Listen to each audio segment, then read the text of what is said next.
Hello everyone, welcome back to my YouTube channel. So guys, आजचा vlog आहे रांगोळीचा. तुम्ही थंबनेल बघून समजलं असणार आहे. सो आता मी ड्रॉ करून ठेवलं, सकाळीच ड्रॉ केलं आणि भरपूर दिवसानंतर ब्लॉग केला आहे. सो चला डायरेक्ट आता ब्लॉग सुरुवात करू. छोटासा ब्लॉग असणार आहे. सो बघूया. सो गाईज, ही मगाशी मी ड्रॉइंग काढून घेतली. मगाशी मी सकाळीच काढली मी आणि आता मी काढतोय. मी आता इकडं एक कलर आहे सगळे. सो चला आता स्टँड आणला आहे, त्याला आपल्याला स्टार्ट करूया. सो गाईज, आता आपल्याला पहिले कलर बनवायचे. बघितलं आहे असा आपल्याला स्किन कलर बनवायचा आहे. सो आता आपण इथे पहिले स्किन कलर बनवायचा आहे. थोडा स्किन कलर डार्क, एकदम फिकट असं 3 कलर आहेत. सो आपल्याला आता हे 3 कलर मिक्स करायचे आहे. सो आता मी एक गेली नाही इथं बाजूला काढी. सो बघूया आता मी रेड कलर थोडा कमी करला आहे. सो आंटी कलशी मी मागला आहे. सो आता बघूया कसं असतं. तर मी थोडा पसारा काढला आहे ना. आता वाजलं थोडं 6:45ला वाजले, तर लई वाजता 8-9 वाजता. चला. सो काहीच आता माझा कलर करून झाला आहे. थोडंसं ओके प्रॉपर नाही ठेवला पण झाला आहे मसाला कलर.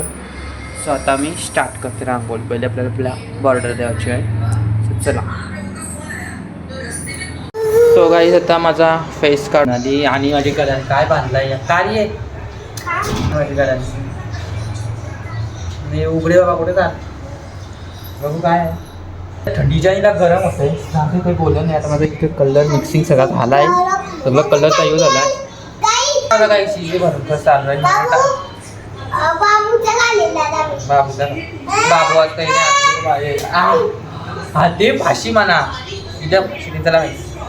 सो गाईज, आता माझा फेस काढून झाला आहे ना. आता आम्ही करू जेवायला. आता वाजले 8:30 वाजलेत. सो चला आता मी पहिले जेवायला जातो आणि मग जेवण झाला का भेटतो. तर चला गाईज, आता मला जेवण वगैरे झालं. सो मगाशी माझा फेस करून झाला. मगाशी माझा फेस काढून झाला. सो तर आता थोडासा एवढा आहे, एवढा म्हणजे हात आहे 2 आणि इथपर्यंत आहे. सो काढतो आणि थोडा वरती पण आहे. सो तो कवर करतो. 9 वाजले, आता 9 नाही 9:15 झाले. सो पटापट काढतो. छोटासा व्लॉग असणार बघत आणि भरपूर दिवसानंतर ब्लॉग बनवतो. चला काय आता मला टाइमपास करतो. डायरेक्ट मी सुरुवात करतो. 1 hour later. सो गाईज, माझी आता मोस्टली रांगोळी झालेली आहे. थोडंसं व्हाईट कलर टाकायचं आहे आणि सो आता झाला का माझी रांगोळी. आता वाजले 11:15 वाजला, 10 मिनटं आहे अजून. सो आता 10 मिनटात मला थोडं क्लीन वगैरे करून होईल. सो 11:15 करेक्ट आपली रांगोळी होईल. सो रांगोळी कशी वाटली नक्की कमेंट करून सांगा. आणि हा छोटासा ब्लॉग आहे. सो चला बघूया आता रांगोळी कशी होते. तुम्हाला डायरेक्ट आता पूर्ण झालं दाखवतो रांगोळी. सो गाईस, फायनली रांगोळी झाली आणि आता वाजले 11:15 वाजले. मला वाटलं का लगेच होईल पण थोडा टाईम लागला. आम्ही टाईमपास करत केला. सो ब्लॉग छोटासा ब्लॉग आहे. तसा नक्की कमेंट करून सांगा. भरपूर दिवसानंतर ब्लॉग टाकला आहे. सो चला आजचा आणि आजची रांगोळी कशी वाटली नक्की कमेंट करून सांगा. चला आता भेटलं नेक्स्ट ब्लॉग. आज शूट पण करत होता बट नाही केला शूट, थोडासा प्रॉब्लेम झाला तर. आणि आता ब्लॉग टाकले मी. चला भेटूया नेक्स्ट ब्लॉगमध्ये. Bye bye.